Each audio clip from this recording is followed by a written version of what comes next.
ध्यान रखिए कि सिद्धांत तभी काम करते हैं जब आप काम करते हैं। Yes sir. नेक्स्ट है, बहुत बात को पकड़ना, बड़े दमदार बात है, समझने वाली बात है। कहता है मानो तो खुदा नहीं तो पत्थर तो है ही है। Yes sir. जी सर। वो कहते हैं ना जिसको स्माइल करने आ गया उसको स्माइल करना। अब शादी में एक व्यक्ति गया, अब वो खाना खा रहा था, दे तेरी खाना, दे खाना, दे खाना, 1 घंटे से खाना खाया जा रहा है? Yes sir. खाना खाते खाते उसको 8:30 हो गए। अब वो बड़ा परेशान, पर फिर भी खाया जा रहा है। तो दूसरा एक व्यक्ति ने पूछा कि भाई कितना खाओगे यार? हैं? कहता यार मैं तो खाना खा खा के खुद परेशान हो गया, लेकिन क्या करूं? बोले क्यों? कहता यार कार्ड के ऊपर लिखा हुआ है खाने का समय 7 से 10 है।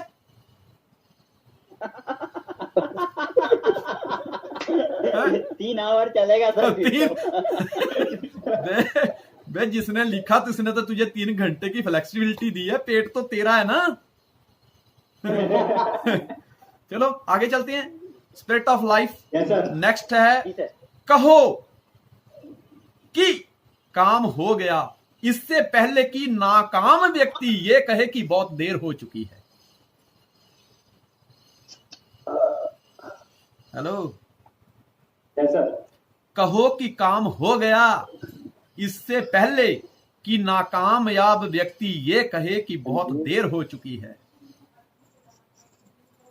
जी सर। मतलब एक ही है कि दोस्त, मैं अपने वार्षिक लक्ष्य बनाकर चूक जाने से बेहतर है हर दिन छोटे छोटे और अचूक लक्ष्य बनाऊंगा, और फिर मासिक लक्ष्य, फिर वार्षिक लक्ष्य बनाऊंगा और विजय हासिल कर लूंगा।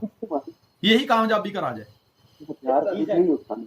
बस भाई बातें बाद में कर लेना, ये तो हमें करने दो या तो खुद कर लो। कहो कि काम हो गया इससे पहले कि नाकामयाब व्यक्ति ये कहे कि बहुत देर हो चुकी है। दोस्त, अपने दिन का सही इस्तेमाल करो। आपने मिल्खा सिंह मूवी देखी है? मिल्खा सिंह मूवी में जब मिल्खा सिंह कदम उठाता है तो उठाने से पहले वो सोचता है कि ये कदम मेरे क्यों उठ रहे हैं, मेरा मकसद क्या है। कभी वो दौड़ लगाता है, जब दौड़ में जब वो थोड़ा सा उसको क्या बोलते हैं थकने लगता है तो दूसरा दोस्त उसका जगाता है, मिल्खा भाग, दूध का गिलास मिलेगा। तो है दूध का गिलास, वो दूध के गिलास के लिए दौड़ लगाता है क्योंकि वो उसका लक्ष्य होता है और उसे हासिल कर लेता है। टॉयलेट में जाता है तो एक व्यक्ति का वो कोट पहन लेता है, खुश होता है, इंडिया का कोट। तो दूसरा उसको कहता है तेरी औकात नहीं है इस कोट को पहनने की, पहले औकात को बड़ा कर। तो दोस्त जब दौड़ लगाता है, थक जाता है, तो वो जब थकता है तो उसका बॉस कहता है मिल्खा दौड़, क्योंकि तुझे कोट पहनना है, तुझे इंडिया का कोट चाहिए ना। उसका लक्ष्य को जगाता है और वो उस लक्ष्य के लिए वापस दौड़ता है और वो जीत जाता है। इसलिए सुबह जब उठते हो, हमारे पास 24 घंटे होते हैं, उनके टुकड़े करो। इससे पहले कि वो हमारे टुकड़े कर दें, तुमको उनके टुकड़े करने होंगे। 8 8 और 8 में डिवाइड करो। 24 घंटे को इस तरह से इस्तेमाल करो। 8 घंटे में नींद लूंगा, फिर चाहे कुछ भी हो जाए, मैं सोऊंगा, मैं भरपूर इंजॉय करूंगा, अपने एकदम रिलैक्स करूंगा बॉडी को, अपनी बॉडी को चार्ज करूंगा और दोबारा फाइट करूंगा। 8 घंटे उसमें निकाल दो, बचे 16 घंटे। 8 घंटे पूरी ईमानदारी से अपने काम को दो। उसमें भी 8 घंटे काम करना है तो 8 घंटे पूरी ईमानदारी से काम करना है कि इतना समय मैं अपने काम में लगाऊंगा, चाहे कुछ भी हो जाए, मैं अपना 1 सेकंड भी इधर उधर नहीं होने दूंगा। बाकी के जो 8 घंटे बचे उसमें छोटे छोटे टारगेट बनाओ। मैं 20 मिनट में नहा के बाहर आऊंगा, मैं 1 घंटा किताब पढ़ूंगा, मैं 20 मिनट में अपना ब्रेकफास्ट करूंगा। अगर 20 मिनट और 1 सेकंड भी ऊपर हुआ तो मैं उसी टाइम कुर्सी से उठ जाऊंगा। मैं प्लान करने में ये इस व्यक्ति को प्लान करूंगा, 15 मिनट में प्लान करूंगा, अगले 5 मिनट में अपनी इंट्रोडक्शन और उसके बारे में पूछ के अगले 15 मिनट में मैं फॉलोअप लगा दूंगा। उसके छोटे छोटे टारगेट टुकड़े करो समय के, ताकि वो आपको टुकड़े ना कर सके। जी सर।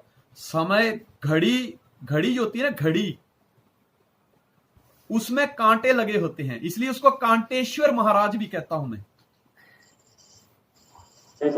कांटे हैं और वक्त पे अगर आपने कोई काम नहीं किया तो ये कांटे, ये वक्त आपको दुखदाई करेंगे, चुभेंगे ये, इसलिए तो उसके कांटे हैं।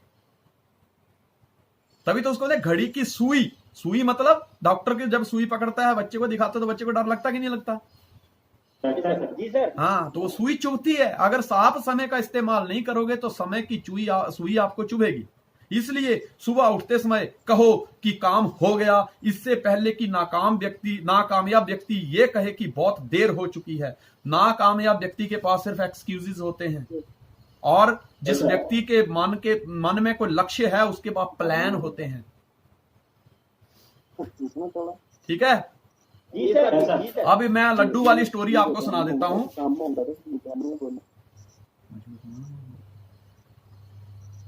Hello, yes sir. मैं आपको लड्डू वाली स्टोरी बताता हूँ। 3 दोस्त होते हैं, 3 दोस्त, तीनों भीख मांगते हैं और फैसला ये करते हैं, डिसाइड ये करते हैं कि तीनों दोस्त जो भीख मांगते हैं डिसाइड ये करते हैं कि जो भी शाम को हमारे पास आए, जो भी मिले, हम उसका पार्ट किया करेंगे, मिल बांट के एक कर देंगे, फिर उसमें से आधा आधा कर लेंगे। अब एक बंदा गया, उसको भीख में ना 2 लड्डू मिले। अब 3 आदमी 2 लड्डू,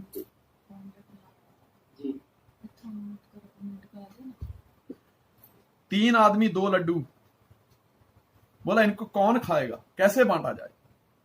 तो एक व्यक्ति उसने बोला देखो, लड्डू उस व्यक्ति को मिलेंगे जो सबसे अच्छा सपना देखेगा। लड्डू रख दो, इनको हम सुबह खाएंगे, पर मिलेंगे उसको जो सबसे बढ़िया सपना देखेगा। अब क्या हुआ, सुबह हुई तो तीनों लोग इकट्ठे हो गए और अपना अपना सपने सुनाने की बारी आई। तो एक व्यक्ति क्या बोलता है पता है? एक व्यक्ति बोलता है भाई साहब, मैंने सपना देखा कि मैं एक ना बहुत बड़ा अमीर व्यक्ति बन गया हूं, मैं अमेरिका में पहुंच गया हूं, मेरा बहुत बड़ा बिजनेस चलता है और मैंने किसी एक अंग्रेज लड़की से शादी कर ली है और मेरे 2-4 बच्चे हैं, बहुत बड़ा बंगला, बहुत बड़ी गाड़ी मेरे पास है, मैंने ये सपना देखा। जी सर। दूसरे को बोला कि तूने क्या सपना देखा? बोला मुझे ऐसा लगा कि मैं लंदन पहुंच गया हूं और मैं बहुत बड़ा बिजनेसमैन बन गया हूं, होलसेलर व्यापारी बन गया हूं और दुनिया के जितने व्यापारी हैं सब मेरे अंडर में काम करते हैं। तो उसको पूछा कि तूने क्या सपना देखा? तो उसने गर्दन नीचे कर ली। तो उसने बोला कि तू अब अपनी बारी क्यों नहीं सुनाता? बोलता है मैंने क्या सपना देखा, मैं सो रहा था, सपना देखने की बारी आई, हनुमान दादा सपने में आए, लात मारी, बोले उठ लड्डू खा ले। जी सर। बोले फिर क्या, मैंने उठ के लड्डू खा लिए। तो बोले अरे, बोले तो दूसरे 2 बोलते हैं हमको नहीं बुलाया साले, हमको नहीं बुलाया। बोलता है देखो, तुम एक अमेरिका में था, एक लंदन में था, तुम अपने अपने परिवार में व्यस्त थे, तो मैं बोला परेशान क्यों करना है भाई, लड्डू खाने खा लेता हूं। तो दोस्त परेशान क्यों करना, देखो लड्डू खाने, लड्डू तो हम खा ही लेते हैं, लो।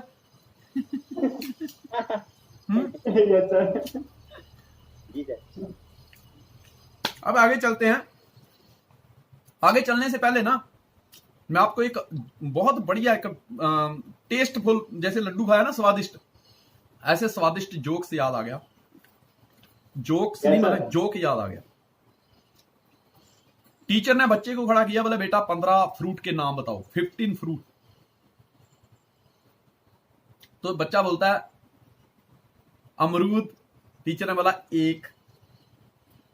बोले 2 पे संतरे, 3 पे सेब। बच्चा चुप हो गया। बोले शाबाश शाबाश बेटा, बहुत बढ़िया बहुत बढ़िया बहुत बढ़िया, बोलो बोलो बोलो। फिर बोलता है 1 अमरूद, संतरा, सेब, 3 हुए? बोले हाँ। बोले 1 डजन केले।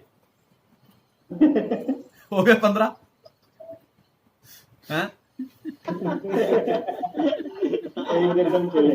1 डजन केले। अब देखिए हम बहुत करीब पहुंच चुके हैं, अभी थोड़ी देर में वाइंड अप करेंगे। मेरे पास सिर्फ यही एक दिन है। सुबह उठिए और इस शब्द को याद करिए कि मेरे पास सिर्फ यही एक दिन है। जी सर। Yes sir. मेरे पास सिर्फ यही एक दिन है, क्योंकि कल का दिन तो सिर्फ आलसियों के लिए है और मैं आलसी नहीं हूं। कल वह दिन है या कल वो दिन है जब कमजोर ताकतवर बनेगा और मैं कमजोर नहीं हूं। कल वो दिन है जब नाकामयाबी कामयाब होगी और मैं नाकामयाब नहीं हूं। जब शेर को भूख लगती है तो वो उसी समय खाता है, ये नहीं कहता कल खा लूंगा। जब चील को प्यास लगती है तो वो उसी समय पानी पीता है, ये नहीं कहता मैं कल पानी पी लूंगा। जब शेर एक जानवर है, चील एक प्राणी है, पक्षी है, अगर एक जानवर एक पक्षी अपने आज के काम को कल पर नहीं टालता तो मैं इंसान हूं और मैं जिंदगी जीने के लिए आया हूं, मैं भी अपने आज के काम को कल पर नहीं टालूंगा, क्योंकि मेरे पास सिर्फ यही एक दिन है। अगर आपको किसी से गिला शिकवा है तो उसको आज ही खत्म करिए, क्योंकि मेरे पास सिर्फ यही एक दिन है। अगर आपने किसी का पैसा देना है उसको आज ही दे दीजिए, ये समझ के लीजिए कि मेरे पास सिर्फ यही एक दिन है। अगर आपको प्लान करने हैं, आपको अपने टारगेट पूरे करने हैं तो अभी से शुरुआत करिए, ये सोच के ही कि मेरे पास सिर्फ यही एक दिन है। क्योंकि दोस्त कल ना तो कभी आया है ना आएगा, कल जब भी आता है वो आज की शक्ल लेके आता है। कल एक ऐसा शब्द है जिसने इतनी जिंदगियां बर्बाद की हैं, मेरे को लगता है इतनी तो किसी विश्व युद्ध में भी नहीं हुई। इसलिए कभी भी कोई भी काम को कल पर मत टालिए, ठीक है? क्योंकि इस मंत्र का इस्तेमाल करिए कि मेरे पास सिर्फ यही एक दिन है। आगे अगला है कि मुझे यह समझ लेना चाहिए कि कामयाबी इंतजार नहीं करती। अगर मैं देरी कर दूंगा तो वह किसी और के पास चली जाएगी और फिर वह मुझे कभी नहीं मिलेगी। मेरे पास सिर्फ यही एक दिन है और इस दिन को मैं इस तरह से जीऊंगा, मैं इतना खुश रहूंगा कि जिस तरह एक कैदी जिसको मौत की सजा सुनाई गई हो और सुबह उठते ही जज ने यह ऐलान कर दिया कि वो गलती से हो गई थी, आज इसको उम्र कैद की सजा या फांसी की सजा से मुक्त किया जाता है, वो जितना खुश होगा, वो जैसा कितने खुशी से दिन को जिएगा, मैं इस तरह से दिन को जीऊंगा, मैं इस तरह से मेहनत करूंगा। मुझे यह समझ लेना चाहिए कि कामयाबी इंतजार नहीं करती। अगर मैं देरी कर दूंगा तो वह किसी और के पास चली जाएगी और फिर वह मुझे कभी नहीं मिलेगी। कहते जब तक दिलों में बदखुमानी रहेगी, परेशान हर जिंदगानी रहेगी। जो कल करना है उसे अभी कर, आज कर, वरना कहां मेरे दोस्त ये मुद्दतों जवानी रहेगी। It is the time, it is the time. ठीक है? अब मैं लास्ट पॉइंट पे पहुंचा हूं। मैं एक ऐसी कहानी सुनाने वाला हूं, शायद कोई इमोशनल भी हो जाए, किसी को अच्छा भी लगे। क्योंकि आप कोई भी काम करिए, जैसे टी एस मान सर ने कहा कि अगर आप उस काम में अपने परमात्मा को शामिल कर लेते हो तो आपको कोई गिरा नहीं सकता। और यह सत्य है कि जिस समय रावण युद्ध के मैदान में आया था तो श्री रामचंद्र जी ने पहले उसको ज्ञान का पाठ पढ़ाया था। भक्ति करने वाले तो भक्ति कर लेते हैं, चाहे हालात मौसम कैसा भी हो, उन्होंने कर लेनी है।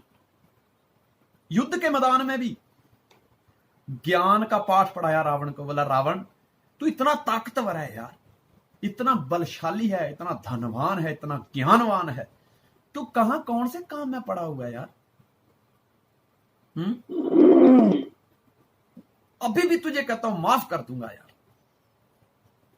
तो वो सामने वाला इतना सतर्क रावण, इतना, मैं कहता हूं सतर्कता सीखनी है तो रावण से सीखिए, और ज्ञान सीखना है तो प्रभु श्री राम से सीखिए। अगर रामचंद्र जी सतर्क होते तो शायद सीता जी को रावण लेके नहीं जाता। सतर्कता सीखनी तो रावण से सीखिए। वो इतना सतर्क रहता था कि भूल से भी कहीं श्री राम ना निकल जाए, इतना मतलब सतर्क रहता था वो। और ज्ञान श्री रामचंद्र, जब युद्ध के मैदान में रावण आया तो उसको पहले ज्ञान का पाठ पढ़ाया कि रावण बख्श दूंगा, सीता को भाई इज्जत वापस कर दे, तू इतना 10 सिर है तेरे, इतना तू ज्ञानवान है। उसको जगाया लेकिन वो नहीं जागा। फिर आया महाभारत का टाइम, तो कृष्ण को पता था कि हनुमान के बिना तो मैं लंका पे विजय नहीं हासिल कर सका, तो ये महाभारत के युद्ध को मैं कैसे विजय कर लूंगा। तो हनुमान के पास गए। हकीकत में जो गीता सुनाई थी ना, वो श्री कृष्ण ने अर्जुन को नहीं सुनाई थी, हकीकत में जो गीता सुनाई थी श्री कृष्ण ने, वो हनुमान जी को सुनाई थी। अर्जुन तो एक बहाना था, क्योंकि जिस समय हनुमान को लेने के लिए श्री कृष्ण गए थे तो उन्होंने ये बोला था कि तू एक ध्वजा के रूप में हमारे रथ पर रहना। इसलिए जो अर्जुन का रथ था उसका नाम था कपिध्वज। बोला उस पे भजन डाल के रखना, हमारी मदद करना। तो उन्होंने बोला प्रभु मैं तो आपके भजन कीर्तन के बिना नहीं रह सकता, उस युद्ध में ये खून खराबा लड़ाई झगड़े मार काट होगी तो मैं भजन कब करूंगा। बोले तू टेंशन मत ले, तुझे भजन भी सुनाया जाएगा। तो गीता के रूप में वो भजन श्री हनुमान जी को सुनाया श्री कृष्ण जी ने। इसलिए कि जो भी काम करते हो अगर उसमें आप परमात्मा को शामिल कर लेते हो तो दोस्त आपकी तो मेहनत लगती है, परमात्मा तो जवाबदारी के साथ बंध जाता है कि अब इसको तो देना ही पड़ेगा। Yes sir. अब लास्ट अंतिम पॉइंट है कि मैं मार्गदर्शन के लिए प्रार्थना करूंगा। क्या? मैं मार्गदर्शन के लिए प्रार्थना करूंगा, लेकिन मैं कभी भी भौतिक चीजों के लिए प्रार्थना नहीं करूंगा। प्रभु गाड़ी दे दे, बंगला दे दे, मेरे इतने माइल हो जाएं, इतने पैसे आ जाएं, इतनी बड़ी टीम। नो, ये कायरों का काम है, बुज़दिलों का काम है। परमात्मा से शक्ति मांगो, परमात्मा से आशीर्वाद मांगो। इसलिए सुबह उठते ही स्पिरिट ऑफ लाइफ मैं इस पॉइंट को ऐड करिए कि मैं मार्गदर्शन के लिए प्रार्थना करूंगा, लेकिन मैं कभी भी भौतिक चीजों के लिए प्रार्थना नहीं करूंगा। ठीक है? एक व्यक्ति था, रोज सुबह उठता, भगवान से प्रार्थना करता, हे प्रभु मेरी लॉटरी निकाल दे, प्रभु मेरी लॉटरी निकाल दे, मेरी लॉटरी निकाल दे।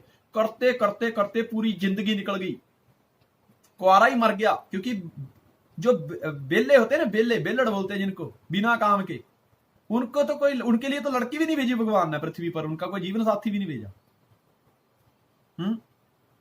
इसलिए तो कहते हैं कि 10 साल का अनपढ़, 20 साल का बीमार, 30 साल का बिना काम के, 40 साल का कवारा, 50 साल का बिन संतान, 60 साल का बिन मकान। ऐसे लोगों की तो जिंदगी में कभी चमत्कार होते ही नहीं है, धमाके ही होते हैं। Hello, yes sir. जी सर। जवाब दो, सो तो नहीं गए? नो सर, बिल्कुल। हाँ, तो दोस्त बात ये हो रही है कि वो व्यक्ति लॉटरी निकाल दे, भगवान लॉटरी, उठते बैठते जो भी है बस भगवान पे कभी प्रसाद चढ़ा, कभी दूध चढ़ा, कभी कुछ कर, कभी पाठ कर, पूजा कर, चक्कर काट, नारियल फोड़, यही काम करता। लास्ट में मर गया जी। जब भगवान ने जब उसका लेखा जोखा पूछा तो भगवान हंसने लगे, बोले क्या दांत निकालते हो प्रभु, पूरी जिंदगी जो मिला सब आपके सामने रखा, मेरी एक लॉटरी नहीं निकाली। भगवान कहते तू जब भी अरदास करता था ना, जब भी प्रार्थना करता था, मेरी लॉटरी निकाल दे, मैं उसी टाइम हाजिर हो जाता था। लेकिन कम वक्त मेरे को एक बात बता, कभी तूने लॉटरी का टिकट खरीदा था? तू लॉटरी का टिकट खरीदता तो तेरी लॉटरी लगाता, तूने टिकट ही नहीं खरीदा तो लॉटरी कहां से लगेगी? जी सर। इसलिए दोस्त बहुत सारे लोग लाइफ में ऐसे होते हैं जो जिंदगी में चाहते तो बहुत कुछ है, लेकिन मेहनत से दूर रहते हैं। ठीक है? अब मैं आपको इसके रिलेटेड एक बहुत ही अच्छी कहानी सुनाता हूं, और हकीकत की कहानी है, बात बहुत पुरानी है। एक व्यक्ति था जिसका नाम था राम टहल पांडे। यह कथा है पुराने बिहार की, जो आज झारखंड में है। डिस्ट्रिक्ट हजारीबाग, विलेज ईश्वरीय, डिस्ट्रिक्ट हजारीबाग, विलेज ईश्वरीय। और यह कहां की है?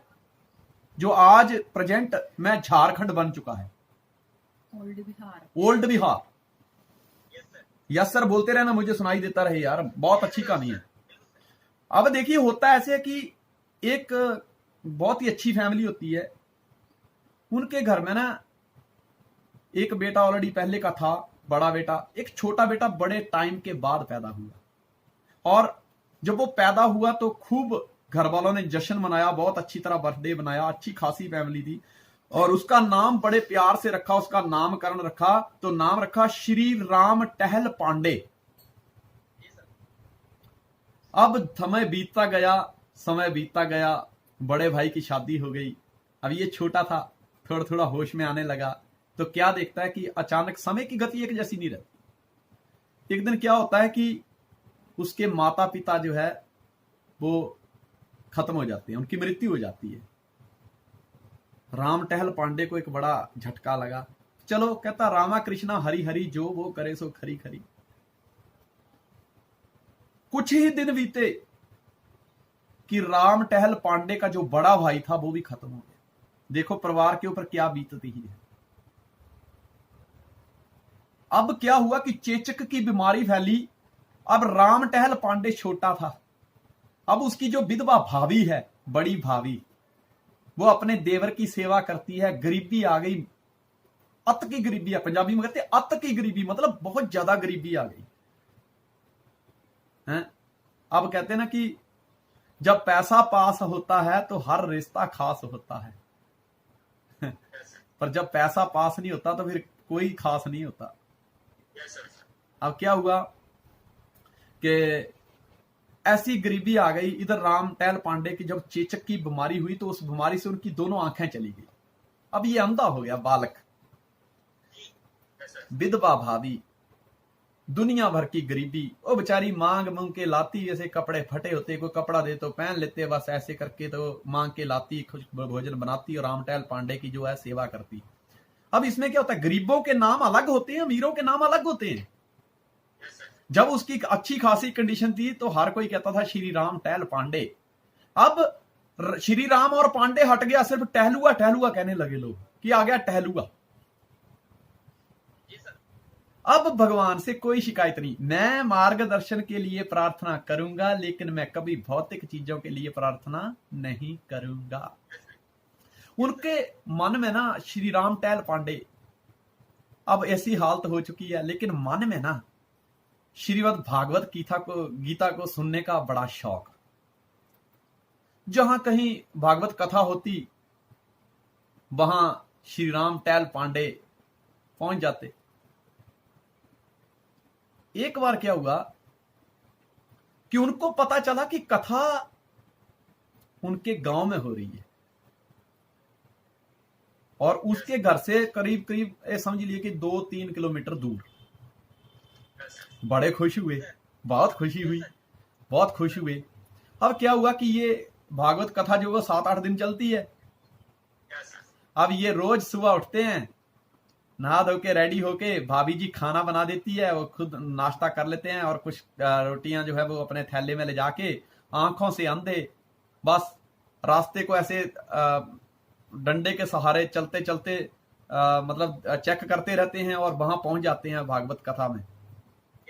वहां एक कथा सुनते पूरा दिन और शाम को वापस घर पे। ऐसे 5-6 दिन हुए। आज जब वो उठे नहाने लगे तो बड़ी भयंकर बारिश हुई, बड़ी बिजलियां गिरने लगी, तूफान चलने लगा। भाभी जी घर के काम में लग गई कि आज लगता है मेरा देवर जो है वो भागवत सुनने जाएगा, नहीं तो मैं खाना बाद में बना लेती हूँ। अब राम टहल पांडे जैसे ही नहा के कहते भाभी जी खाना लाओ, वो कहती देवर जी आज तो मैंने खाना बनाया नहीं, मैंने सोचा आज मौसम बहुत खराब है तो आप शायद भागवत कथा सुनने नहीं जाएंगे। तो राम टहल पांडे ने बोला कि मेरी आंखें देखे बिना रह सकती हैं, मेरा पेट भोजन के बिना रह सकता है, मेरा मुंह बोलने के बिना रह सकता है, मेरी टांगें चलने के बिना रह सकती हैं, लेकिन मेरे कानों को भागवत कथा सुनने का नशा लग गया है, ये उसको सुने बगैर कैसे रह सकते हैं, मैं जाऊंगा। अब ये क्या किया कि राम टहल पांडे उस भयानक बारिश में और तूफान में निकल गए। अब क्या होता है कि भाभी को पीछे बड़ा अफसोस होता है कि यार मेरा छोटा देवर है, बच्चे समान है यार, आज चला गया यार, भूखा यार।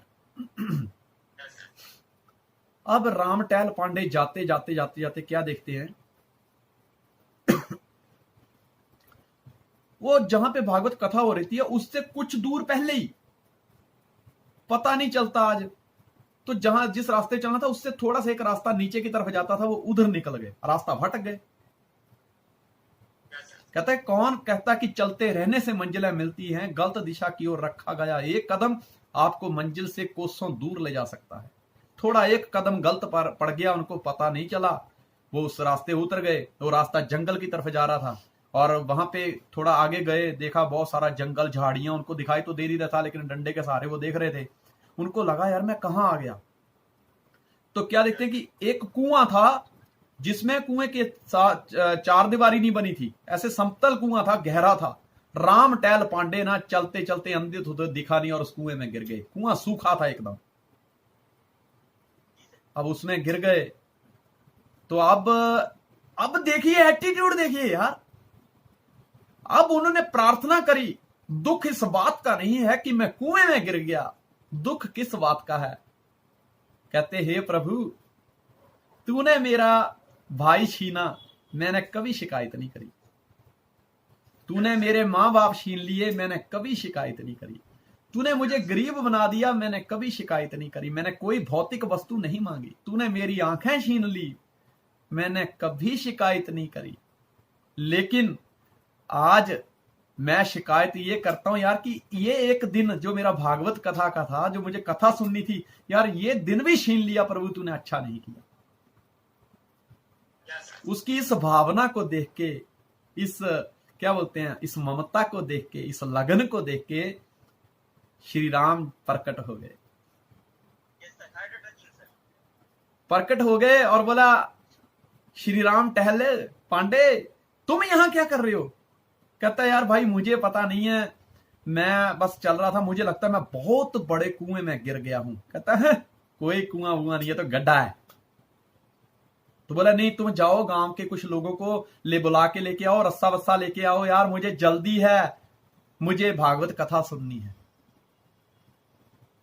तो श्री रामचंद्र जी क्या बोलते हैं पता, तुम टेंशन मत लो, जो व्यास जी हैं उनकी तबीयत ठीक नहीं है, तो वो अभी भागवत शुरू नहीं हुई है। देखिए भगवान कैसे इंतजार करता अपने भक्तों का। बोले अब भागवत शुरू नहीं हुई है, अभी उनकी तबीयत ठीक नहीं है, तुम फटाफट चले जाओ तो तुम्हें सुनने को मिल जाएगी। कहता है बड़े खुश हुए। कहता है ऐसा है, कहता तुम लोगों को बुला के लाओ, मुझे इस कुएं से निकालो। बोले कुआं नहीं है, खड्डा है। अब परमात्मा के लिए तो वो खड्डा ही है ना, वो तो इस भवसागर से लोगों को तार देते हैं। अब परमात्मा ने बोला, श्री राम जी ने बोला, ले मेरा हाथ पकड़ो। तो रामटैल पांडे हंसने लगे, कहते प्रभु मैं तो अंधा हूं, मुझे तो आपका हाथ दिखाई नहीं दे रहा, एक काम करो मैं हाथ करता हूं, तुम ही मेरा हाथ पकड़ लो। भगवान ने उसका हाथ पकड़ा, बाहर निकाला। रामटैल पांडे ने ना दूसरा हाथ उनके हाथ पे रखा। बोला तुम तो मुझे भगवान लगती हो, ऐसा फीलिंग आ रहा है। तो बोले नहीं नहीं नहीं, मैं भगवान नहीं हूं, मैं मतलब भागवत सुनने जा रहा हूं, लेकिन मुझे आदेश दिया है कि गांव वालों को बुला के लेके आओ, भागवत शुरू हो रही है, तुम भी जाओ फटाफट। और जाते जाते ना भगवान ने कुछ फूल दिए। बोला रामटैल पांडे, जब तुम कथा सुनने लगो ना तो व्यास जी के मंच पे ये फूल चढ़ा देना। तो कहता नहीं नहीं मैं लेके नहीं जाता फूल। बोले क्यों। बोले अगर आज मैं इतने अच्छे फूल लेके गया तो व्यास जी कल को फिर को बोलेंगे कि कल भागवत सुनने आए तो वही फूल लेके आना। प्रभु मैं तो अंधा हूं, मुझे फूल नहीं मिलेंगे तो मैं वापिस कहां से लेके आऊंगा फूल। तो इतना भोला था श्री रामचंद्र जी ने बोला कि जब भी तुम भागवत सुनने जाओगे, श्रद्धा से जब तुम ऐसे हाथ करोगे, तुम्हारे हाथों में फूल अपने आप ही आ जाया करेंगे, तुम जाओ लेके। तब भी वो राम टहल पांडे समझा नहीं कि ये साक्षात भगवान है, ये बात कोई भगवान ही कर सकता है। लेकिन ध्यान कहां था, भागवत में। अब ये वहां पहुंचने ही वाले थे, इससे पहले इनकी भाभी खाना लेके आई और व्यास जी से हाथ जोड़े कि मेरा देवर घर से भूखा आया है, ये खाना उसको दे देना। और एक पान, मीठा पान व्यास जी के मंच पे रखा कि प्रभु व्यास जी आप भी ये खा लेना। इतना बोल के वो निकल गई। अब इतनी देर में रामटैल पांडे भागवत कथा में पहुंच गए और इधर से ऋषि व्यास जी ने वो पान खाया, उनका तबीयत ठीक हो गया। और इधर से ये पहुंचे तो सब लोगों ने बोला कि यार आपकी भाभी आई थी। बोले क्यों। बोले खाना लेके आई थी। और इसको बोला अरे तेरे को तो बहुत घाव लगे हैं, खून बह रहा है, कहां गिर गया था, कहां चला गया था। बोले मैं रास्ता भटक गया था और एक बहुत बड़े खड्डे में गिर गया था। दोनों ने बोला किस रास्ते पे गया था। बोले इस रास्ते। बोले इस रास्ते पे तो कोई खड्डा ही नहीं है, इस पे तो कुआं है, बहुत बड़ा सूखा कुआं। बोले यार पता नहीं एक आदमी ने मुझे निकाला, बोले गड्ढा ही है। बोले तो ले चल, इतने व्यास जी बोले ले तेरी भाभी खाना लेके आई है, पहले खाना खा ले। जैसे जैसे उसने खाना खाया उसके घाव ठीक हो गए। इसको पता ही, मतलब वो जख्म जो थे वो सारे भर गए। और इधर व्यास जी ने वो पान खाया। इतिहास कहता है कि उस दिन व्यास जी के मुंह से जो कथा निकली, पत्ते पत्ते जर्रे जर्रे में वो मतलब जान डाल दी उन्होंने। अब राम टहल पांडे जिस टाइम घर जाने लगे तो व्यास जी ने वो बर्तन दिए, बोले ले जा इनको घर पे। ये बर्तन लेके घर पे गया, बोले भाभी जी बहुत बहुत धन्यवाद, तुम खाना लेके आई, अगर नहीं लेके आते तो मैं भूखा मर जाता। तो उसने बोला, भाभी ने बोला कि मैं तो वहां आई नहीं थी। तो बोले ये थाली और ये लोटा ये गिलास कौन लेके आया, फिर ये इसमें रोटियां कौन लेके आया? बोले मुझे पता नहीं, लेकिन मैं वहां नहीं आई थी। अब इन्होंने जैसे तैसे रात काटी। दूसरे दिन जब सुबह भागवत सुनने गए, उस दिन आखिरी दिन था, जब व्यास जी को सारी बातें बताई कि व्यास जी जब मैं घर पे गया अपनी भाभी से बात करी तो मेरी भाभी ने बोला कि खाना लेकर तो मैं आई नहीं थी। तो व्यास जी की आंखों से आंसू आ गए कि हे प्रभु, इतने दयावान हो कि भक्त के लिए भाभी भी बन जाते हो। है? तो दोस्त, ये मेरा कहने का मतलब है कि भक्त के लिए तो वो भाभी भी बनने को तैयार है यार। इसलिए मैं मार्गदर्शन के लिए हमेशा प्रार्थना करूंगा, लेकिन कभी भी भौतिक चीजों के लिए प्रार्थना नहीं करूंगा। आप मार्गदर्शन के लिए, प्रभु मेरे अंदर जान डाल, मेरे में ताकत बख्श, मैं हालातों से लड़ूंगा, मैं विनर हूं, मैं विजेता हूं, मैं जिंदगी जीने के लिए आया हूं, मैं काटने के लिए नहीं आया। असफलता मेरी नसों में प्रवाहित नहीं हो रही, उसमें जुनून प्रवाहित हो रहा है। मैं कोई भेड़ नहीं जो कोई सीटी मारे तो मैं उसके इशारों पे चलूं। मैं कोई भेड़ नहीं, कोई डंडा मारे तो मैं उसके हिसाब से चलूं। मैं कोई भेड़ नहीं जो मेरे गले से कोई रस्सी छोड़े तो मैं उसके हिसाब से खाना खाऊं। मैं एक विजेता हूं। मैं अपनी जिंदगी का मूल्य 100 गुना बढ़ाऊंगा। मैं इस संसार में जीतने के लिए आया हूं।